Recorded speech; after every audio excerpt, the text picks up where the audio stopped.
This 15th episode contains Garuda's journey to heaven to bring the nectar to free her mother, Vinata, from the curse of Kadru. Garuda, looking at the sky with a determined smile. Learning the path to his mother's freedom filled Garuda's heart with joy. He knew no obstacle could withstand his strength. Vinata, looking at him with hopeful eyes.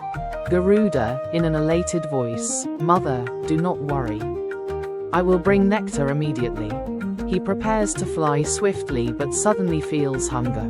Setting, dawn breaking slowly, like the start of a new day. Garuda, holding his stomach, eyes showing fatigue. Despite being hungry and tired, he realizes the need to conserve strength for the arduous journey. He asks his mother for food. He, weary but firm, "Mother, my body grows weak with hunger. I need something to eat, so that I may regain my strength." Vinata, with a concerned expression, she gives advice. She, in a loving and cautious tone, "Eat the night creatures on the seashore. They will restore your strength. But be careful, there is a Brahmin there, do not, under any circumstances, eat him." Garuda, curious, "Why, mother? What if I do not know him?" Vinata, gravely, "No one escapes the wrath of a Brahmin, not even the gods. So eat wisely, my son." Garuda consents and swiftly flies towards the seashore, his wings beating the air with a powerful thrum. Setting, seashore at night, semi-dark, distant night creatures moving about. Garuda, spreading his massive wings, flying through the night sky, eyes full of hunger. Seashore, dark-colored, terrifying night creatures scurrying. In a deep, ominous voice, following his mother's advice, Garuda reached the seashore. Countless night creatures scurried about. Garuda began devouring him swiftly, as if a storm had engulfed them. He, anxious and hungry, "I must conserve my strength. I will devour the night creatures, so that I may bring nectar." He devours the creatures one by one. His massive beak swallows them in an instant. Setting, dark night, moon glowing sharply, the sea roaring. Garuda suddenly stops, face showing pain, eyes wide with astonishment. He was devouring the night creatures, but suddenly he felt a fire burning in his stomach. Setting, gradually, a light like fire emanates from within his body, as if a strange energy is flowing through him. He realizes there must be a Brahmin inside his stomach. Inside his body, a Brahmin and his wife are seated. The Brahmin's body shines like fire, as if he is a form of flame himself. Garuda, astonished and anxious, "What is this feeling? Why is fire burning inside me? Have I mistakenly swallowed the Brahmin?" He keeps pressing his stomach, feeling the agony of the fire. Garuda, looking downward, voice deep and respectful. He realized the being inside him was no ordinary human, but a Brahmin. He quickly called for their release. Brahmin, radiant, shining like fire, with his wife beside him. Garuda, respectfully, in pain, "Brahmin, you are inside my body. Please come out." Brahmin, calm and composed, "But how can I come out? My wife is also within your stomach." Garuda is stunned, quickly searching for a solution. Setting, spread of spiritual light, an almost miraculous scene. Garuda, mouth open, taking slow breaths. He knew the Brahmin was invincible. He quickly called for his release. He, in a serious voice, "You are invincible, so I cannot harm you. Please come out quickly." Brahmin and his wife, holding hands, slowly emerging from Garuda's body. Garuda exhales in relief, and the fire within his body subsides. Brahmin, in a blessing tone, "Garuda, remain vigilant. Your journey is long, but you will surely succeed." The Brahmin and his wife gradually vanish into the sky, and Garuda continues on his path. Setting, a radiant glow, as if a sacred sense of liberation is spreading.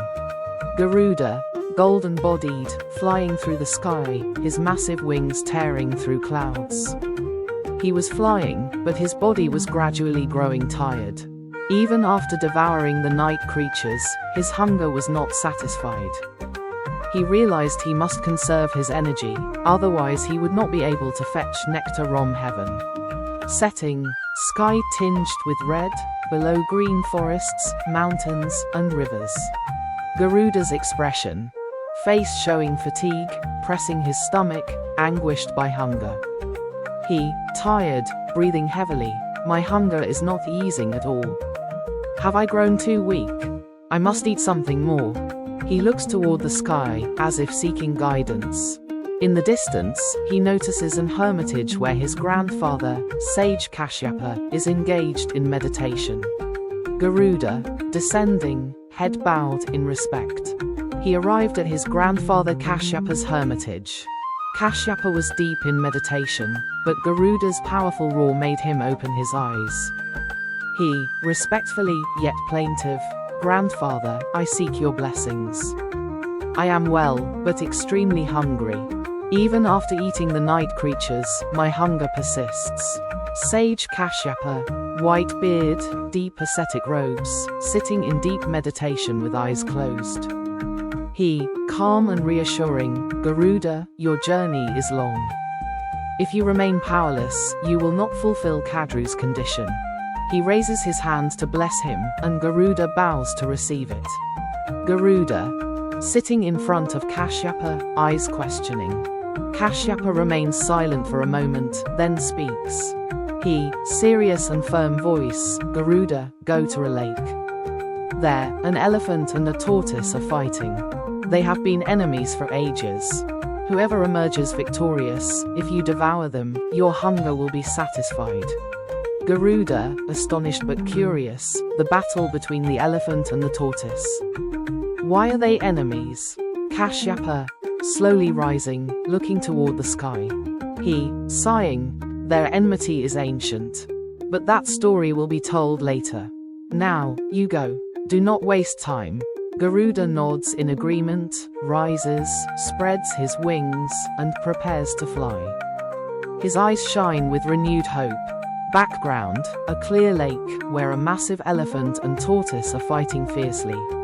Garuda, flying, his powerful wing strokes shaking the air. Following his grandfather's instructions, Garuda heads toward the lake. His eyes carry unyielding resolve. He will overcome any obstacle to free his mother.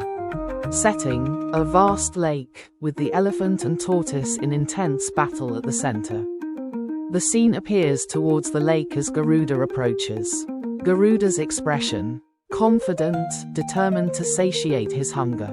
He, inwardly, with firm voice, "I will never stop. The ultimate goal of this journey is only my mother's liberation." He rushes forward at tremendous speed, creating strong whirlwinds around him. Garuda, golden-bodied, wings spread, flying through the sky, radiating light.